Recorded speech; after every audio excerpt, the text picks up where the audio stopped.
আসসালামু আলাইকুম। জাতীয়তাবাদী শ্রমিক দলের ৪৫তম প্রতিষ্ঠা বার্ষিকীর আজকের আয়োজন, প্রধান অতিথি আমাদের সকলেরই প্রিয় শিমুল ভাই। আমরা সবাই চিনি না শিমুল ভাইকে? আমরা খুলনাবাসীর পক্ষ থেকে আমাদের এই শ্রদ্ধেয় এবং প্রিয় নেতা, বিপ্লবী নেতা, সংগ্রামী নেতা অ্যাডভোকেট শামসুর রহমান শিমুল বিশ্বাসকে অভিনন্দন এবং শুভেচ্ছা দেওয়া। শিমুল ভাই আপনারা সবাই জানেন, তিনি শ্রমিক আন্দোলনের সাথে সেই স্বাধীনতা যুদ্ধের পর থেকে আন্দোলন, সেখান থেকেই যুক্ত তিনি শ্রমিক আন্দোলনের সাথে। অর্থাৎ তিনি অনেক কথা বলবেন। আমি শুধু বলবো যে দেখেন, শ্রমিক আন্দোলন কেন হয়েছিল? যখন শিল্প বিপ্লব হলো, অর্থাৎ যখন মানুষের পরিবর্তে যন্ত্র কাজ করা শুরু করলো, পৃথিবী যখন যান্ত্রিকীকরণ করা হলো, তখন এই কুটির শিল্প, কৃষি শিল্পে মানুষজন আর চাকরি পেতে লাগলো না, মানুষজন কাজ করতে লাগলো না।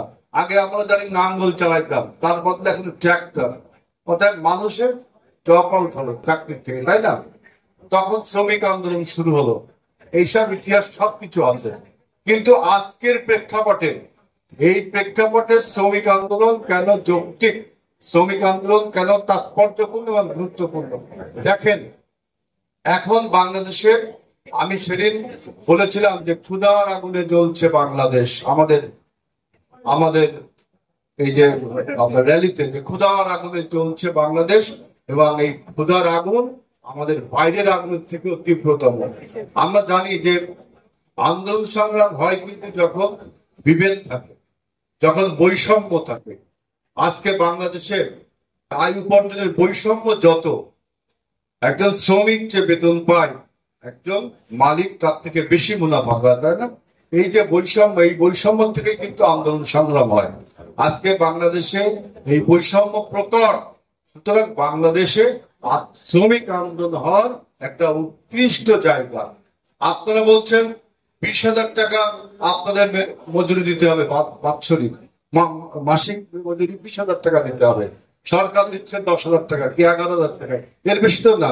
সুতরাং এই যে আপনাদের পেটে রয়েছে ক্ষুধার আগুন, আপনাদের বিরুদ্ধে বৈষম্য, এর বিরুদ্ধে প্রতিবাদ হিসাবে কিন্তু আন্দোলন সংগ্রাম আমাদের জায়েজ, আমাদের জন্য।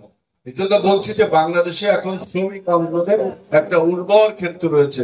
শ্রমিকদের উপর বৈষম্য শুরু হচ্ছে। আপনি দেখেন যে ক্ষেতে যে কৃষকটা একটা বেগুন উৎপাদন করে বা একটা শশা উৎপাদন করে, সে ২ টাকা করে কেজি বিক্রি করে। আমরা ভোক্তা, আমরা সেই শশাটা এবং কেজি বেগুনটা ৫০ টাকা বিক্রি করি। তাহলে এই ভিতরে যে ৪৮ টাকার ডিফারেন্স, যেটা উৎপাদক অর্থাৎ শ্রমিকও পেল না, তাহলে এই ৪৮ টাকা কে খাচ্ছে? সরকারের দালাল, সিন্ডিকেট, মধ্যস্বত্ব বাহিনী। সুতরাং এদের বিরুদ্ধে সংগ্রাম করা আমাদের জায়েজ।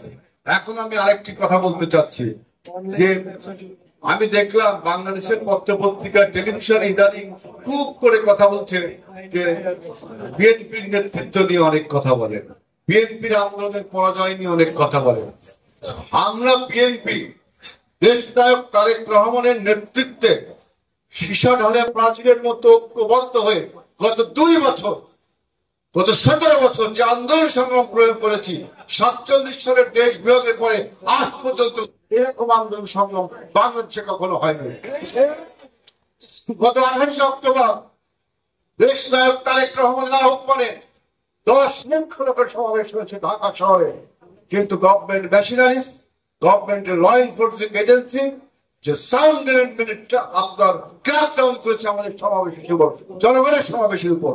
তারেক রহমানের ডাকে এত বড় সমাবেশ হয়েছে, এখনো তারেক রহমানের নেতৃত্বে বাংলাদেশের বিএনপি একটি সলিড রকের মতো, সীসা ঢালা প্রাচীরের মতো ঐক্যবদ্ধ। আমাদের বিএনপিতে ব্যাক টু ব্যাক নেতৃত্ব রয়েছে। আজকে দেশ নেত্রী এবং খালেদা জিয়া কারাবন্দী রয়েছেন, অ্যাক্টিং প্রেসিডেন্ট চেয়ারম্যানের দায়িত্ব পালন করছেন দেশ নায়ক তারেক রহমান। সবাই তার নেতৃত্বে ঐক্যবদ্ধ হয়ে আমরা এই অবৈধ সরকারের বিরুদ্ধে যে অভূতপূর্ব সাফল্য অর্জন করেছি। দেখেন, অনেকে বলে আমাদেরকে আন্দোলনে পরাজয় বরণ করেছি। আমাদের আন্দোলন ছিল ভোট বর্জন, এই সরকারকে নো কনফিডেন্স দেখানোর জন্য ভোট বর্জন। আমাদের আন্দোলনে কি জনগণ সাড়া দিয়েছে না? কত পার্সেন্ট লোক ভোট দিয়েছে? মাত্র ২ থেকে ৩%। তার মানে তারেক রহমানের আহ্বানে 97% লোক এই শেখ হাসিনাকে লাল কার্ড দেখেছে, প্রত্যাখ্যান করেছে। আজকে দেখেন আমাদের নেতৃত্ব কত সুশৃঙ্খল। আমরা বলেছি এই সরকারের অধীনে কোনো উপজেলা নির্বাচনে আমরা যাব না, স্থানীয় সরকার নির্বাচনে। এটা তৃণমূল নেতৃবৃন্দ বলেছেন। আমাদের তৃণমূল পর্যায়ের নেতৃবৃন্দ হাইকমান্ডকে বলেছে যে আমরা উপজেলা নির্বাচনে যাব না। তৃণমূলের নেতৃবৃন্দ এখানে অনেকে আছেন, আমি একজনের কথা বলবো, আমাদের সভাপতি আমির খান, বিএনপির সভাপতি জেলার চেয়ারম্যানের সাথে কথা হয়েছে। সে চেয়ারম্যানকে বলেছে যে উপজেলা নির্বাচনে আমরা যাওয়া ঠিক হবে না। আপনি জিজ্ঞেস করবেন আমাদের মহানগরীর আমাদের জেলার সেক্রেটারি বাপ্পি, আপনারা জানেন সে জেলে রয়েছে, এই বিষয়টা পরে বলবো, বাপ্পির সাথে হয়তো কথা হবে। এমন এখানে আরো যদি ডিস্ট্রিক্ট প্রেসিডেন্ট যারা থেকে থাকেন তারা সবাই বলেছে আমাদের হাইকমান্ডকে যে তৃণমূল পর্যায়ের নেতৃবৃন্দ উপজেলা নির্বাচনে যেতে রাজি নয়, এবং এই নির্বাচনে যাওয়া মানে আপনার শেখ হাসিনার সুতরাং তৃণমূলের নেতৃত্বের সিদ্ধান্তের ফলে আমাদের হাইকমান্ড বলেছে যে উপজেলা নির্বাচনে আমরা অংশগ্রহণ করবো না। যারা যারা উপজেলা অংশগ্রহণ করেছে তাদেরকে আমরা বহিষ্কার করেছি না। আর অন্যদিকে আওয়ামী লীগ দেখেন, শেখ হাসিনা বলেছে যে কোন আত্মীয় স্বজন ভাই বন্ধু তার যে জ্ঞাতি গোষ্ঠী এরা নাকি কেউ নির্বাচন করতে পারবে না। বলেছে না শেখ হাসিনা? বলেছে নাকি বলেনি? তারপরেও শেখ হাসিনার অর্ডারকে ভায়োলেট করে কি তার প্রত্যেক এমপি মন্ত্রী তাদের আত্মীয় স্বজন নির্বাচন করছে না? শেখ হাসিনা কি তাদের প্রতি কোনো ব্যবস্থা নিতে পেরেছে? সুতরাং বলতে চাই নেতৃত্বের সংকট রয়েছে আওয়ামী লীগে, নেতৃত্বের সংকট রয়েছে আওয়ামী লীগে, যে আওয়ামী লীগের নেতৃত্বকে তৃণমূল পর্যায়ে থোড়াই কেয়ার করে না। শেখ হাসিনা নির্দেশ দিচ্ছে একটা, হচ্ছে আর একটা। তিনি বলেছেন আত্মীয় স্বজন নির্বাচন করতে পারবে না, তো সমস্ত আত্মীয় স্বজন নির্বাচন করছে। তাহলে নেতৃত্বের সংকট বিএনপিতে রয়েছে, বরং বিএনপি সলিড রকের মতো দেশ নায়ক তারেক রহমানের নেতৃত্বে আমরা আন্দোলন এবং সংগ্রাম চালিয়ে যাচ্ছি। কালকে দেখলাম টেলিভিশনে সেই সম্রাট আকবরের নবরত্ন সভার মতো একটা প্রেস কনফারেন্স বসেছে ওই গণভবনে, দেখেছেন না? সেখানে বলছেন তিনি জানার পরে কে নেতৃত্ব নেবে। আরে বাবা, আমরা হলো গণতান্ত্রিক দেশ, আপনার সিদ্ধান্তে কি বাংলাদেশের প্রধানমন্ত্রী হবে নাকি? বাংলাদেশের প্রধানমন্ত্রী কি কোন আপনার মনোনীত পদ, কোন সিলেক্টিভ পদ? জাতি সিলেকশন করবে না তিনি প্রধানমন্ত্রী হবেন? বাংলাদেশে একটি গণতান্ত্রিক দেশ, নির্বাচনের মাধ্যমে এখানে প্রধানমন্ত্রী নির্বাচিত হবে। আপনি সঠিক নির্বাচন হোক বাংলাদেশে, যে নির্বাচিত হবে, যে দল নির্বাচিত হবে সেই দলের প্রধান হবে সেই দলের প্রধান হবে প্রধানমন্ত্রী, তাই না? আর তিনি সেখানে ওই নবরত্ন সভায়, আকবরের নবরত্ন সভায় প্রেস কনফারেন্সে বলছেন যে আমার পরে কে? আরে বাবা, আপনার পরে কে মানে জনগণ নির্ধারণ করবে। আপনি তো অবৈধভাবে ক্ষমতায় রয়েছেন, আপনি তো অবৈধভাবে ক্ষমতায় রয়েছেন। তারপরে দেখলাম উনি বলল যে অতি বাম অতি ডান সবাই আমার বিরুদ্ধে। সবাই তো আপনার বিরুদ্ধে যাবেই, কারণ আপনি তো অবৈধভাবে অন্যায়ভাবে ক্ষমতায় টিকে রয়েছেন। আপনার বিরুদ্ধে ডান বাম দক্ষিণ পশ্চিম উত্তর সবাই ঐক্যবদ্ধ, সবাই আজকে আপনার বিরুদ্ধে ঐক্যবদ্ধ।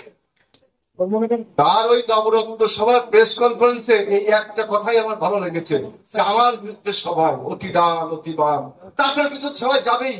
এই কথাটাই আপনি ঠিক বলেছেন, যত কথা বলেছেন আপনি এই একটা কথাই ঠিক বলেছেন। উপজেলা নির্বাচনে আপনি আপনার নেতা কর্মীকে বললেন যে কি, আপনি বললেন যে সুষ্ঠু নির্বাচন হয়েছে, কোনো নাকি অশান্তি হয়নি, কোনো নাকি আহত নিহত কিছু হয়নি।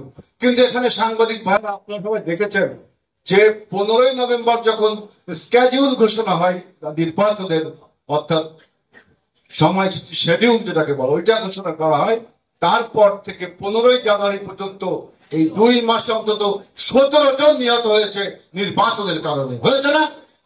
অনেকের নাম আমরা বলতে পারি যে 17 জন নির্বাচনের সহিংসতায় নিহত হয়েছে। আর আপনি টেলিভিশনে বলছেন যে সবচেয়ে সুষ্ঠু নির্বাচন। তিনি নাকি এরকম সুষ্ঠু নির্বাচন তিনি কখনোই দেখেন। কারণ কি জানেন, বাংলাদেশের স্বাধীনতার পরে প্রথম জাতীয় নির্বাচন হয় 73 সালে। 73 সালে এমন কারচুপি নির্বাচন হয়েছিল, আমার বড় ভাই এখানে আছেন, মনা ভাই, শিমুল ভাই, ফরাজি ভাই, আরো যারা আছে এই নির্বাচন এরা যারা আছে, তারা এই 73 সালের নির্বাচন কত রকম কারচুপি হয়েছিল, তার থেকে বেশি কারচুপি হয়েছে এই 2014, 2018, 2014 ভোটারবিহীন, 2018 নিশিরাতের ভোট, আর 2024 দামি নির্বাচন। এগুলো 73 সালের নির্বাচনকে হার মানিয়েছে, যেটা আমরা স্বীকার করি। সুতরাং আমি আরো অনেক কথা বলার ছিল, কথা বলতে চাচ্ছি না। আমি স্পষ্ট করে বলতে চাই, আমাদের যে সমস্ত নেতা কর্মীকে গ্রেফতার করে রাখা হয়েছে, বিশেষ করে আমাদের জেলার সংগ্রামী সাধারণ সম্পাদক মনিরুল হাসান বাপ্পি অসুস্থ, মৃত্যুর সাথে পাঞ্জা লড়ছে। আমি প্রশাসনের সর্বোচ্চ স্তরে আমি আহ্বান জানাচ্ছি, আমি খুলনা জেলার ডিসি আপনার কাছে আহ্বান জানাচ্ছি, আমাদের এই জেলার খুলনা জেলের যিনি সুপার আছেন, জেলার আছেন, তাদেরও আহ্বান জানাচ্ছি, আইজিপি জেলার, ডিআইজিপি জেলার, আপনাদের সাথে আমার কথা হয়েছে। সুতরাং খুলনার প্রশাসনের কাছে আহ্বান জানাচ্ছি, আমাদের সাধারণ সম্পাদকের জেলের ভিতর যদি কোন রকম দুর্ঘটনা ঘটে, তার সম্পূর্ণ দায়িত্ব এই খুলনা প্রশাসনকে বহন করতে হবে। বলতে চাই, আমাদের মনিরুল হাসান বাপ্পিকে অবিলম্বে জেলখানার বাইরে ট্রিটমেন্টের ব্যবস্থা করতে হবে। আমাদের খুলনা জেলার যুগ্ম আহ্বায়ক খান জুলফিকার আলী জুলিকে মুক্তি দিতে হবে। আমাদের যুগ্ম আহ্বায়ক খায়রুল ইসলাম মোল্লাকে মুক্তি দিতে হবে। আমাদের রূপসা থানার সেক্রেটারি খান সাইফুর মোল্লাকে মুক্তি দিতে হবে। আমার সিভিল কোর্টের সেক্রেটারি শাহাবুদ্দিন ইজাদারকে মুক্তি দিতে হবে। আমার ছাত্র দলের সেক্রেটারি দিগলিয়ার হিমেলকে মুক্তি দিতে হবে। আমার ডুমরিয়ার সেক্রেটারি প্রেসিডেন্ট সোহাগ মোল্লাকে গ্রেফতার দিতে হবে। গ্রেফতার। আমার ছাত্র দলের রূপসা উত্তরের পূর্বের সভাপতি জাকারিয়াকে অবিলম্বে মুক্তি দিতে হবে। স্পিকার আমাদের যুব দলের আহ্বায়ক এবং দিগলিয়া যুব দলের সেক্রেটারি ফারুক মুক্তি দিতে হবে। আমি প্রশাসনের কাছে আবারও আহ্বান জানাবো, আমাদের অসুস্থ নেতা কর্মীকে ঠিক মতো চিকিৎসা আপনাদের দিতে হবে। আমাদের ফুলতলার যুগ্ম আহ্বায়ক আনোয়ার হোসেন বাবুকে মুক্তি দিতে হবে। আরেকটি কথা, এই উপজেলা নির্বাচনের জন্য শ্রমিক দলের আমাদের জিহাদ খানজালালি থানার, তাকে মুক্তি দিতে হবে।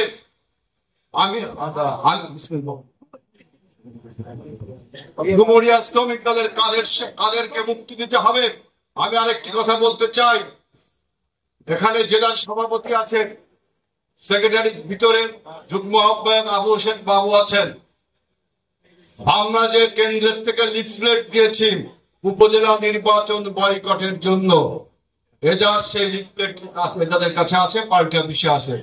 এই লিফলেটকে আরো বহু গুণে ছাপিয়ে, অর্থাৎ আমরা যদি 10,000 দিয়ে থাকি, এটাকে 30,000 50,000 করবেন, ছাপিয়ে আগামীকাল বা পরশু বা তরশু আপনারা জেলা কমিটি 11টি আমাদের যে থানা আছে, প্রত্যেক থানায় নির্বাচন বয়কট জানিয়ে জেলা কমিটিকে লিফলেট বিতরণ করতে হবে। আমরা একটু পরে এই মিটিং শেষে আমরা আমাদের প্রধান অতিথি শিমুল ভাইয়ের নেতৃত্বে এই লিফলেট বিতরণ অনুষ্ঠান আজকে আমরা উদ্বোধন করব। আর এই উপজেলা নির্বাচনে আমাদের কোন নেতা কর্মী যদি সম্পৃক্ত হন, ইনশাআল্লাহ আপনাদের আহ্বানে কিন্তু আমরা কেন্দ্রের থেকে নির্বাচন বর্জন করেছি। সুতরাং আমি আশা রাখবো আমাদের নেতা কর্মীরা শেখ হাসিনাকে যেমন আওয়ামী লীগের নেতারা মানে না, আপনারা আমি জানি আমাদের শীর্ষ নেতৃত্বকে মানেন। সুতরাং আপনারা কোন নির্বাচনে কার্যক্রমে অংশগ্রহণ করবেন না। এই উপজেলা নির্বাচনকে তাকে বৃদ্ধাঙ্গুলি দেখিয়ে দিতে হবে যে আপনার অধীনে বাংলাদেশ চলে না, তারেক রহমানের কথায় বাংলাদেশ চলে।